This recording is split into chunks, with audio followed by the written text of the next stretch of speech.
Authorities in Kisoro district have started demolishing temporary shelters at Nyakabande Refugees Transit Center as of making refugees get compelled to accept a transfer to refugee camps or return back to their country.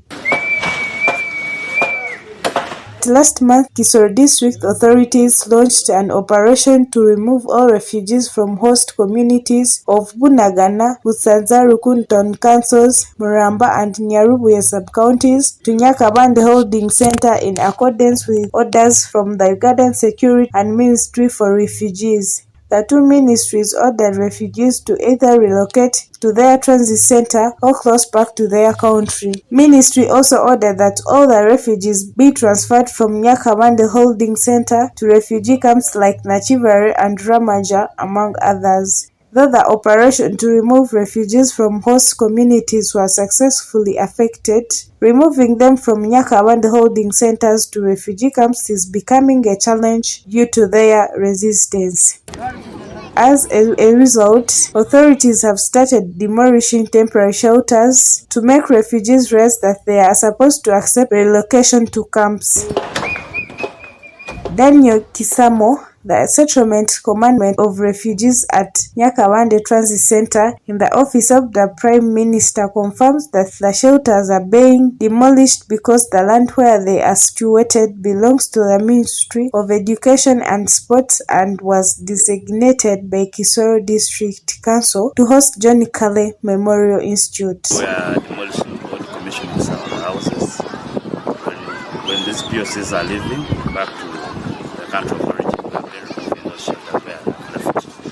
And a number of them have been able to leave because they don't feel like going to the settlement because of some reasons. Some have raised issues like food not being enough. Some raised land not being enough.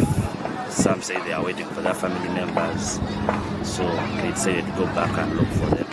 Kisamo adds that ever since the demolition of the shelters started, the number of refugees has reduced from more than 10,000 to 5,935. He said that some have accepted relocation to refugee camps, while others have resorted to closing back to their country of origin. This week, we had a headcount demonic to ascertain the population we have.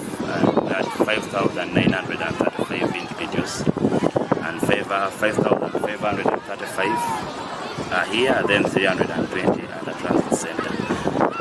What we know, the transit center will continue operating and we shall continue. Our hands will be open to receive refugees who are running.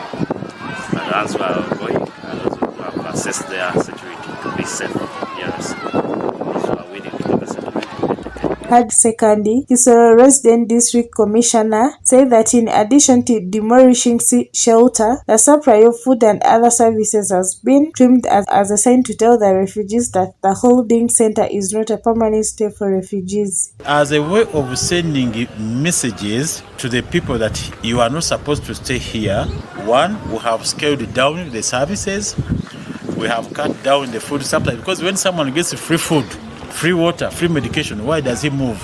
Now, when someone has a free accommodation in terms of a shelter, a tent, that person cannot go away. So as giving a message that you are in a wrong place here, you cannot stay here permanently, because the UN regulations say a refugee cannot stay within a distance of 50 kilometers from the borderline.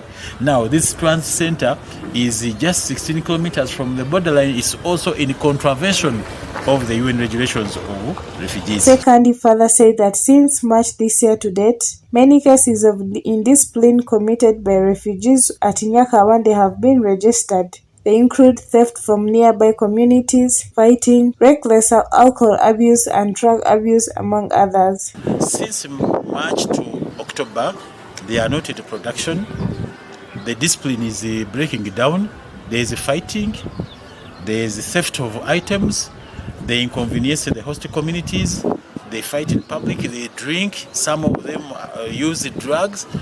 The children have not studied for much, so these children are growing up and they will become unruly. The hygiene was being compromised. Many would go out and defecate in the bushes. Okay, so for that matter, the minister's directive we have to implement it. According to Secondly, the holding center is supposed to be empty of refugees by the end of this month. A story by Jorina Namala, Robert Nyamuhachi for Kigezi Television.